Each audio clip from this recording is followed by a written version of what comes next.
Kota tanpa buku. Pernahkah kau ke toko buku, perpustakaan, atau taman bacaan? Tidakkah kau merasa istimewa ketika berada di dalamnya? Di sekelilingmu ada berbagai tokoh dari dunia nyata dan khayal, tempat yang pernah kau kunjungi dan yang belum. Informasi dan cerita dari masa lalu, masa kini, dan masa depan. Semua berpadu, semua berada dalam genggamanmu. Saat berada di antara buku, tidakkah kau merasa menjadi raja dan ratu? Ruang dan waktu seolah menyatu tanpa batas. Kau bisa terbang melintasi sekat negara dan melewati berbagai zaman. Kau bisa menyelam ke dalam samudra, melayang di angkasa, bercanda dengan aneka satwa, dan berkelana di tengah padatnya kota, juga di rimba raya. Kau tahu, buku adalah jendela dunia, kunci pengetahuan, dan pintu wawasan. Muhammad Hatta, sang proklamator, berkata, "Aku rela di penjara asalkan bersama buku, karena dengan buku aku bebas." Melalui buku, manusia terbebas dari ketidaktahuan. Tempat-tempat yang dipenuhi buku adalah harapan berkembangnya pengetahuan dan wawasan. Apa jadinya jika kota tanpa buku?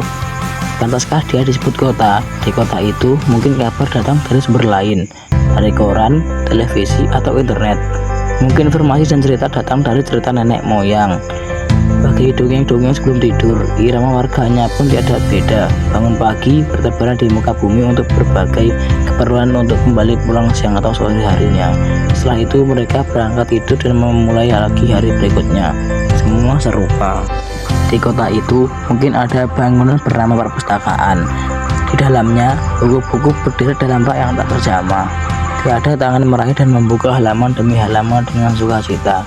Mungkin juga ada tumpukan buku di sudut-sudut sekolah yang sepi dan berdebu. Jarang dikunjungi, jarang dibaca. Buku-buku di sana terangguk tanpa nyawa. Mungkin kau tinggal di tengah kota yang megah atau di gang sempit, bisa terpencil di sisi pesisir atau di kaki gunung. Adakah perpustakaan, taman bacaan, atau toko buku di dekat rumahmu?